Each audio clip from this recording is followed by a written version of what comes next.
So I think you heard me say recently that I took a long, hard look at the reMarkable 2 e-ink tablet because I just love a tablet I could use for scratch paper and note-taking and the like.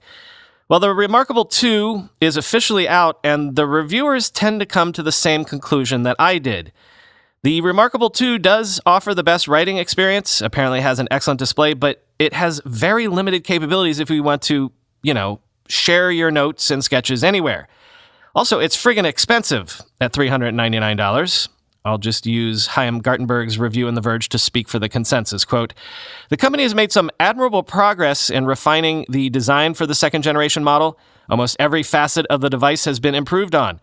The reMarkable 2 is 30% thinner than the original with slimmer bezels at 0.19 inches thick. It's actually the thinnest tablet on the market. It charges over a modernized for faster charging and file transfers USB-C port. There's twice the RAM, a faster processor, and a battery that lasts nearly 3 times as long.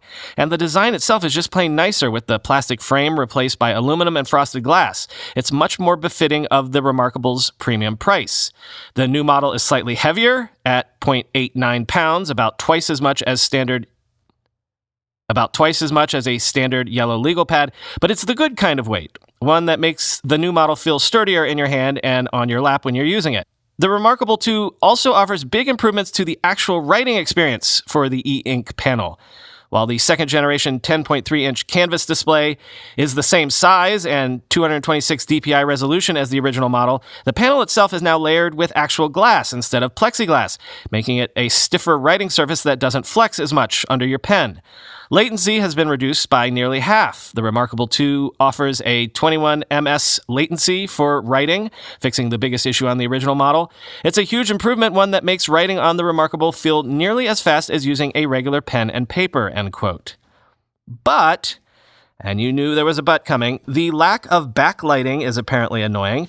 And if all you want to do is annotate PDFs and EPUB books, great. But you have to do it through their clunky companion desktop and mobile apps. There is no wide interoperability with things like, Evernote, Simple Note, Office apps, or any graphics programs. If you want to share your drawings, you can only do so as PDFs, PNGs, or SVGs through, get this, email. So high-end artists will find this severely limiting. Quoting Chaim in conclusion, "That short list of features encompasses the entirety of what the reMarkable can do: draw, write, read, and share.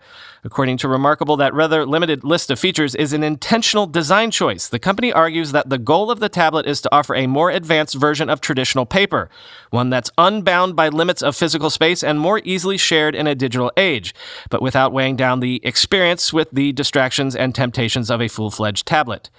The reMarkable 2 wants to be for writing what a Kindle is for reading, a bespoke device that's the master of its digitized domain, instead of a jack-of-all-trades device like an iPad or Android tablet. But the reason that the Kindle works as a unitasking device is that it starts at about $80 before factoring in Amazon's frequent sales. It's cheap enough to justify its more limited and focused feature set. The $399 reMarkable, on the other hand, is actually more expensive than a far more functional $329 iPad, which leaves it as a luxury device for the few who can justify spending more on a marginally nicer writing experience rather than a true paper replacement for the digital age," end quote.